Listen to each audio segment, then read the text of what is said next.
Bon, ben, on va attaquer une petite démonstration de peinture sur Furfur. Donc Furfur, c'est une figurine des Anges de Dante, de la gamme Eden. Pourquoi cette pièce? Tout simplement parce qu'il y a de la peau. Donc c'est pour ça que je l'ai sous-couché, parce qu'il y a une grosse partie de peau, donc j'ai sous-couché en Army Painter couleur Barbarian Flesh. Ensuite j'ai des métaux et j'ai du tissu. Du coup ça nous permet de vraiment traiter les trois éléments. Je commence tout simplement avec un gris assez sombre pour peindre tout ce qui est euh, zone métallique. En fait, ce que je vais faire, c'est que je vais toujours, donc je bosse. Déjà pour information, je peins avec des Raphaël référence 8404. C'est vraiment le pinceau que je trouve le plus pratique parce qu'il a un bon réservoir, c'est la base du pinceau, ce qui permet d'éviter d'aller d'avoir trop souvent besoin de le réhumidifier. Et ensuite, en plus, il a une pointe assez clean, donc c'est pas mal. Bien sûr, d'autres gammes peuvent très bien le faire, mais voilà, je vous explique pourquoi j'utilise celle-là. Ensuite, tout simplement là, je vais vraiment utiliser sur les couches de base de la peinture légèrement diluée. Contrairement à ce qu'on croit, je dilue pas énormément, mais je dilue juste suffisamment pour que la peinture soit agréable à passer et pas qu'elle fasse pas un effet plastique sur la fin. Ça me permet vraiment de contrôler, de maîtriser et en général de doser quoi. Donc j'ai collé la figurine directement après l'avoir préparée sur un socle en résine texturée, comme ça me fait ça de moins à faire. Et puis le but là c'était vraiment de montrer comment faire de la peinture de jeu rapidement sans trop de prise de tête. Donc voilà, donc là je vous montre toutes les étapes, les bases, ici. On pourra se permettre à un certain moment de la vidéo d'accélérer, puisque à un moment donné les bases c'est un peu toujours la même chose, même si c'est un passage qui à mon sens a pas mal d'importance, ça permet de commencer à cerner la figurine, à mieux comprendre finalement les volumes de la pièce, et ça c'est pas inintéressant. Il faut vraiment en fait s'adapter, adapter son mouvement les mouvements du pinceau finalement au volume de la pièce. C'est-à-dire qu'en gros, aux mouvements qui vont nous faire finalement toucher un minimum, nous faire faire un minimum de passage. C'est-à-dire toucher un maximum la zone qu'on veut atteindre de la façon la plus facile qui soit.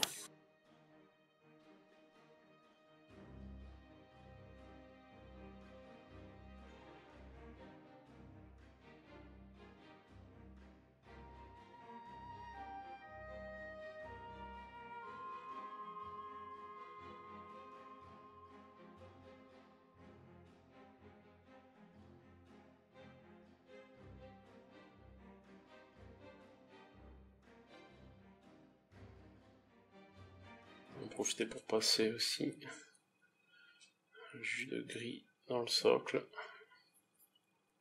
pour bien démarquer tous les éléments, ce sera pratique.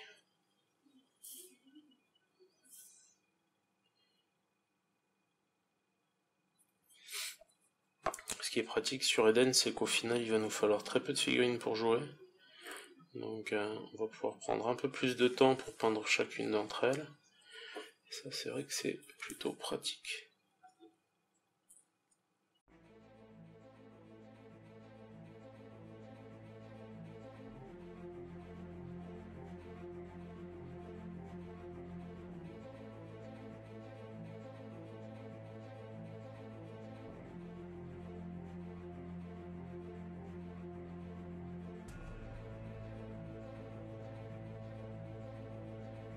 Ensuite je vais attaquer avec du marron rouge en fait pour commencer à démarquer toutes les autres zones globalement. C'est-à-dire qu'en gros je vais pas forcément distinguer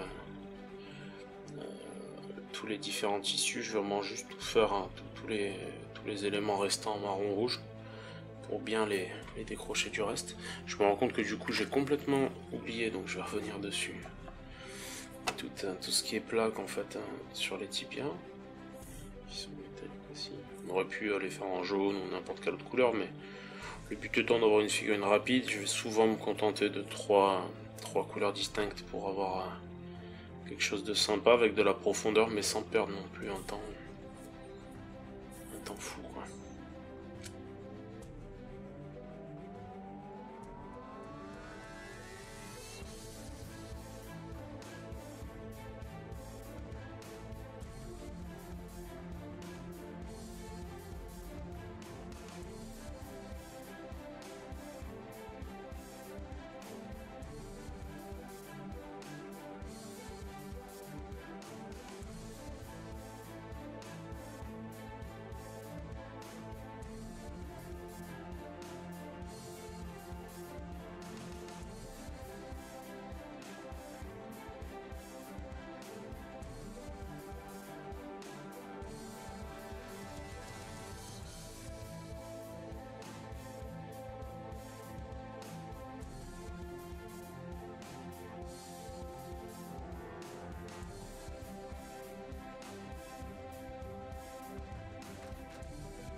Hop, petite dernière étape non négligeable, ça va consister à faire le bord du socle en noir, après avoir bu un petit peu de café. Ça va être important parce que ça va me permettre de mieux lire la pièce, de façon générale.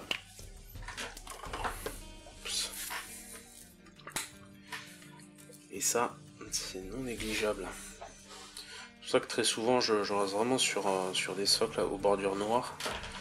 Parce que ça permet vraiment de détacher la figurine du reste. Et ça, c'est bien pratique, quoi. Là, la figurine, elle est juste pas à fixer sur la base noire en bois, là. Ça me permet juste de la maintenir sans foutre mes doigts dessus pendant que je suis en train de peindre. Parce qu'évidemment, c'est assez pénible, en fait.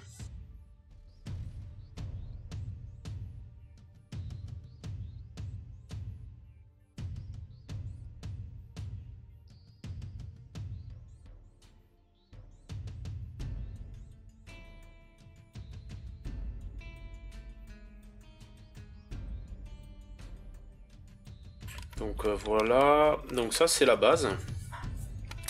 Là la deuxième étape ça va consister à venir éclaircir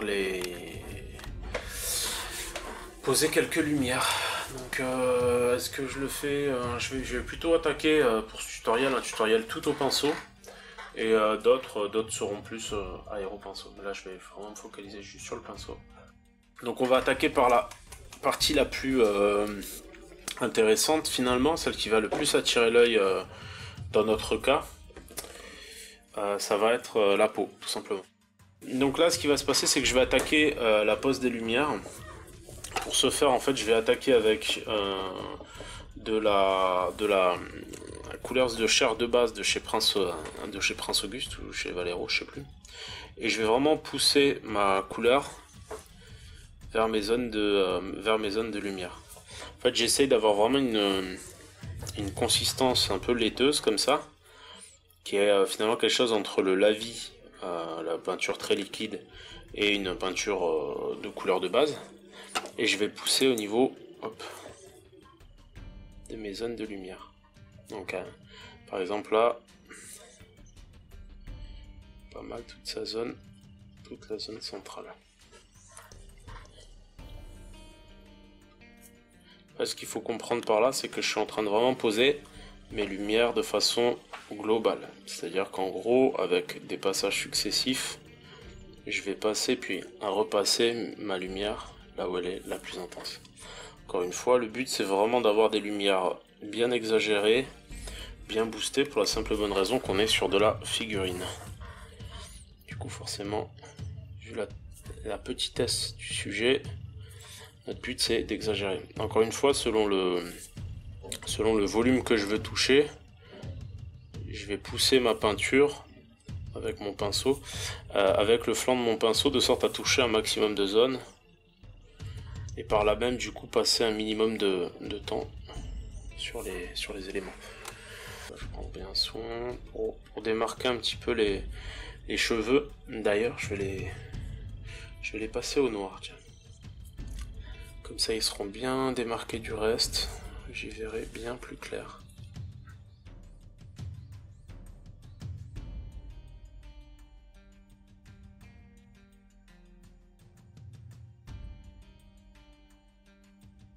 Bon, j'hésite vraiment pas à adapter le positionnement de mon pinceau et de ma pièce en faisant tourner plus ou moins mon poignet et ma figurine. Donc là j'hésite pas à booster. Encore une fois, je vais pas venir évidemment booster mes zones d'ombre pour le moment, puisque là je suis en train de poser la lumière. Du coup, ce que je vais faire maintenant, c'est que je vais venir juste reprendre un peu quelques transitions au niveau de ma peau pour que ce soit un peu plus propre. Je vais venir du coup avec de la couleur chair, un petit peu de rouge, pour vraiment avoir une peau un peu plus rosée sur les bords.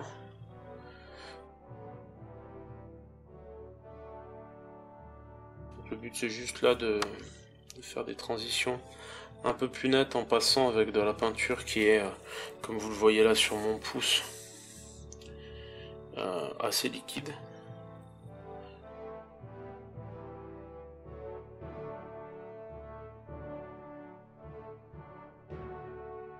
Donc voilà, donc faut faire un petit peu pareil dans le dos.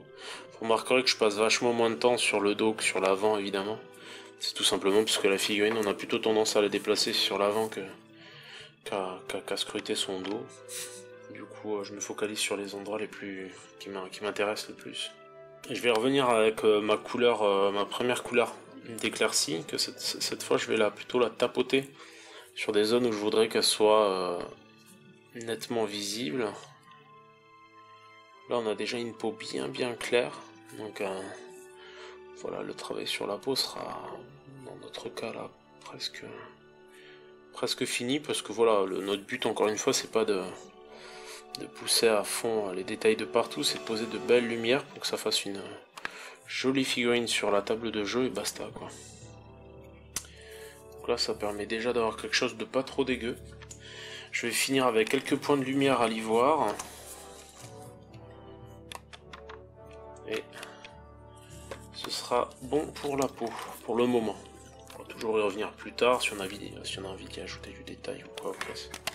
Donc là, je vais me rapprocher et je vais vraiment poser de légers points de lumière que je vais légèrement dégrader juste en poussant ma peinture.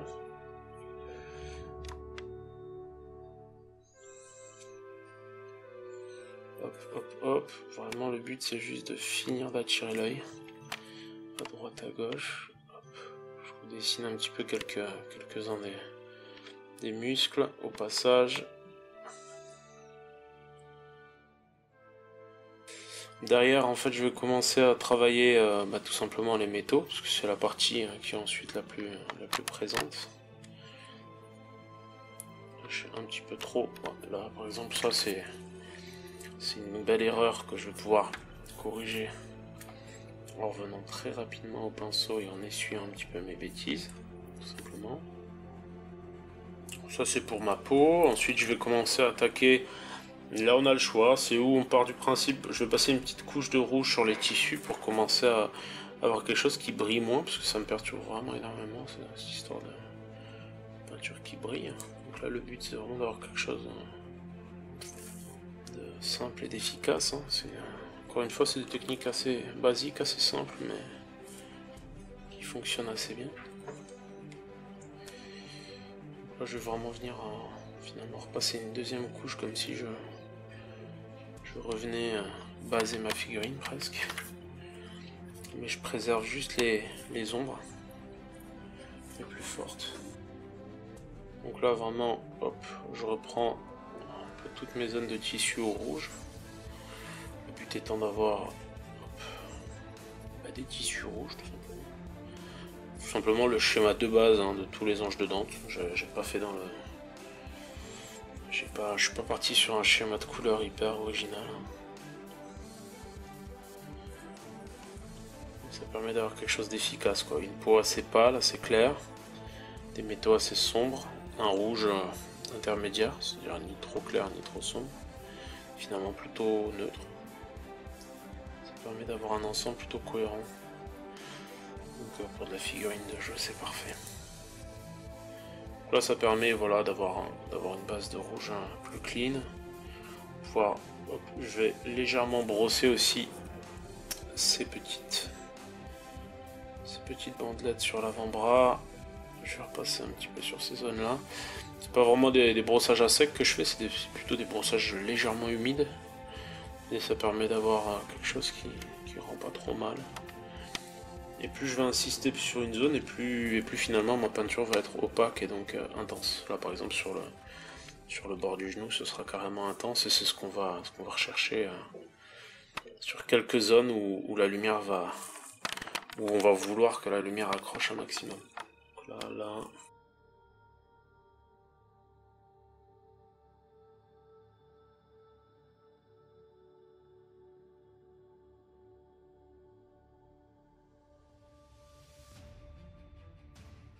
Voilà, ça c'est pour le rouge. Pour le moment, je vais me laisser le rouge en stand-by.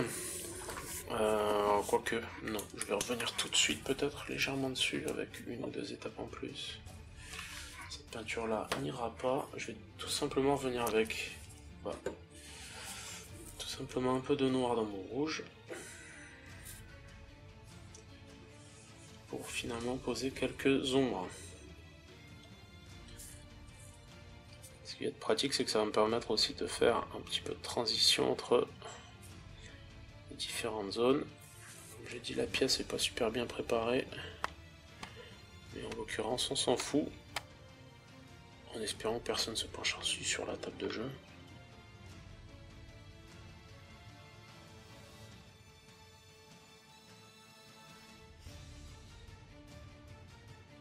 Donc là on a une belle intensité, on va pouvoir presque s'arrêter là et passer sur les métaux. Les métaux, je vais tout de suite attaquer avec le noir. Donc pour faire du non métallique c'est pas compliqué, il faut du noir et du blanc. Donc je regarde toujours bien ma lame pour voir un petit peu dans quelle direction je vais mettre les ombres et les lumières. Donc là pour moi les ombres vont venir en fait sur cette zone là, sur ce tracé là, donc je vais pousser mes ombres comme ça. Du coup ce sera forcément un peu ici et un peu là, toujours sur les zones un petit peu opposées. Donc là ça va prendre aussi pas mal les ombres. Hop, hop, hop, et hop. On va essayer de rehausser aussi un petit peu tous les petits, les petits coups, les petites usures sur la lame. Donc ça c'est une bonne chose de faite. Je vais faire pareil à peu près partout, sur toutes les zones que je considère être du métal. Voilà, là vraiment l'intérêt de ce genre de pièce, c'est de pouvoir se faire plaisir sur un temps très court, parce qu'au final, n'ayant pas 1001 zones différentes, ça va vraiment permettre de traiter des choses diverses et variées en peu de temps, et avec une figurine qui sera aboutie à la fin. Et ça c'est pas négligeable. Évidemment je fais le même travail sur l'autre face. Souvent on me demande est-ce qu'on pose le même type de lumière sur l'autre face, ce qui peut paraître assez bizarre, mais au final oui, parce que c'est un effet qui se veut purement graphique. Du coup on va pas trop se prendre la tête sur où se posent les lumières dans le dos du mec. Est-ce que la source est la même, parce que la source est générique puisqu'elle vient du dessus. On part de ce principe-là. On monte dans une optique de nos prises de tête. Le but étant juste de peindre ces petits pitous et de les finir pour pouvoir les aligner sur la table. Donc j'humecte un peu trop mon pinceau. Je ferais mieux de retourner à mon pot d'eau, mais bon, ça me fait gagner un petit peu de temps. Je fais un peu pareil partout, voilà. Maintenant, l'étape qui va suivre, ça va être de faire pareil avec du blanc, et là normalement mon non métallique va ressortir tout seul. Alors du coup je prends un peu de blanc, donc c'est toujours assez dilué. Cette fois je vais tirer sur les zones qui prennent plutôt la lumière, voilà. Je vais rehausser les arêtes comme ça, comme ça. Hop. Comme ça. Toujours rehausser toutes les arêtes. C'est un des secrets du non métallique.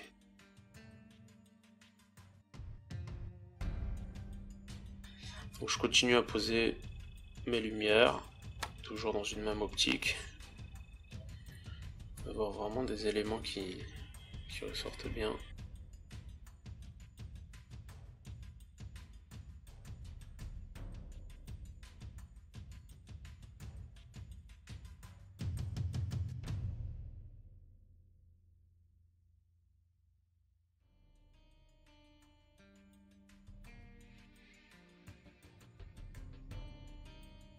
J'en profite pour passer le masque, j'en profite pour passer aussi les petits anneaux. Ça me permet d'avoir une figurine qui claque bien, qui attire l'œil.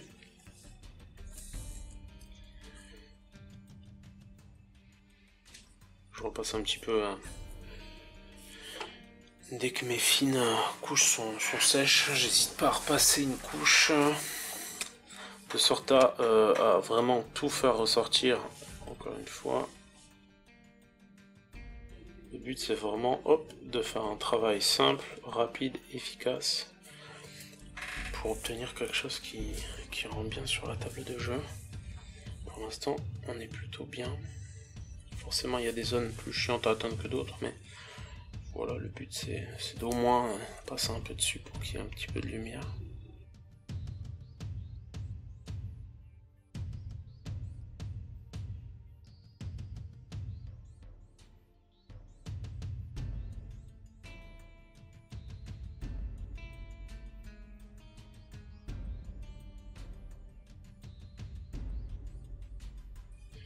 Donc là, hop, j'en profite pour aussi éclaircir mon socle.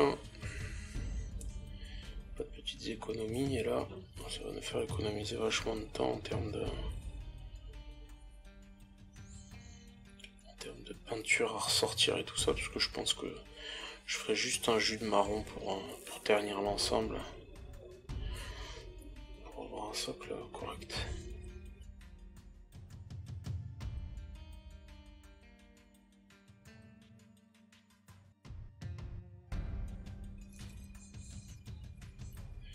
C'est vraiment la petite démo expéditive là. Donc hop, là je rehausse quand même un petit peu toutes ces zones.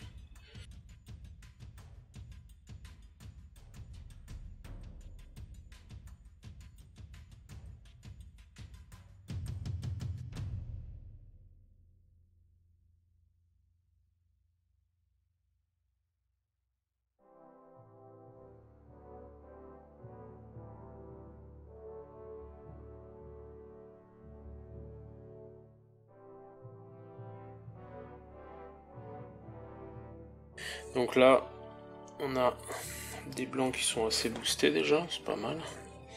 On pourra revenir un petit peu au noir plus tard, mais là c'est pas mal. Donc le but c'est vraiment ces points de lumière, ces points d'accroche qui vont attirer l'œil. Ce qui est pratique avec cette méthode, c'est qu'on peut très bien peindre très vite. Les couches sont très fines, du coup, pour par exemple un tournoi qui aurait lieu. Et ensuite revenir dessus un peu plus tard si on en a envie pour affiner un petit peu le tir.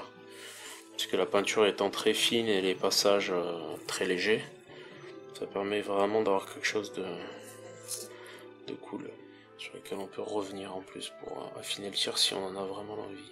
Je dois bien avouer que ça m'arrive pas, parce que souvent je fais vraiment des figurines pour jouer avec et d'autres pour des tournois de peinture plutôt. Donc c'est vrai que je distingue bien les deux. Donc voilà pour ce qui est d'une peinture rapide de furfure. Là, les petits éléments que je peux ajouter, c'est tout con, c'est par exemple booster un petit peu les contrastes avec du noir. Voilà. Je peux faire pareil un petit peu sous les aisselles.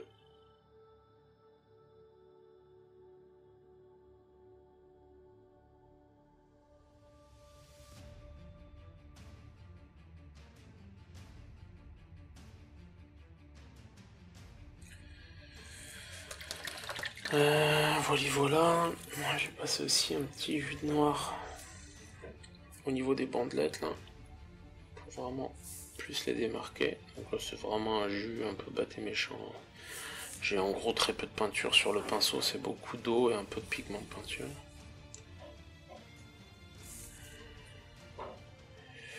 Et là ça suffira. Voilà pour la première, pour le premier jet. Je vais faire quand même quelques jus pour la forme de marron dans les creux. Pour finir de mettre un petit peu de volume dans le socle. Donc au début je viens badigeonner avec de la peinture quand même bien diluée. Et ensuite je reviens mais avec juste finalement mon pinceau imbibé d'eau pour reprendre la peinture et la faire se balader un petit peu sur l'entièreté du socle. Donc là il y a toujours un petit temps de séchage un peu pénible mais nécessaire, pendant lequel au choix on peut revenir sur certaines zones. Par exemple là je peux très bien venir sur le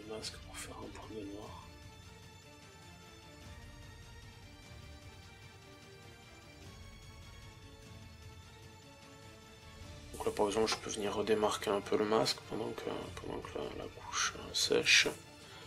Parce que c'est toujours pareil avec les encres, le seul côté pénible c'est qu'il faut attendre que ça sèche. Mais ça a quand même pas mal d'avantages, donc l'un dans l'autre. Je viens affiner le tir par endroits. Je viens rehausser mes blancs. Là par exemple, pour bien démarquer cette zone là.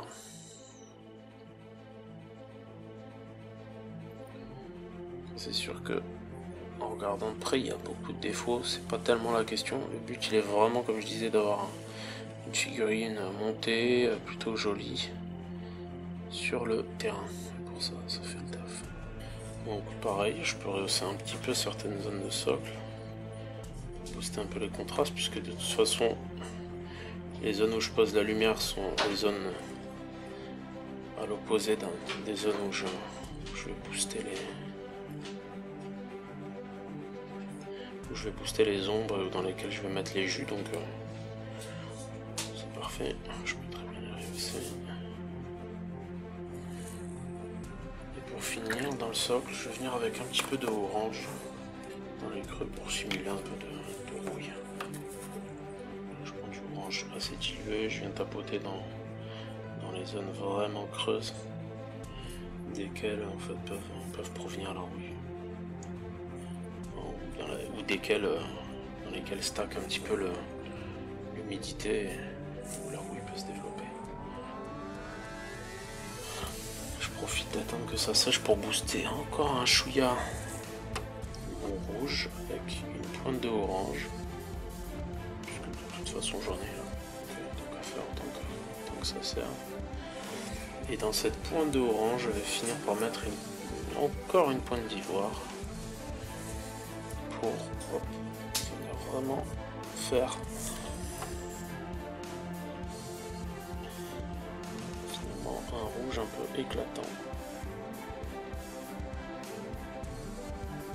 Voilà pour le bestiau. Donc on va gentiment attendre que effectivement sur cette zone là ça sèche un peu. Et puis voilà, on aura une figurine prête à aller sur le champ de bataille.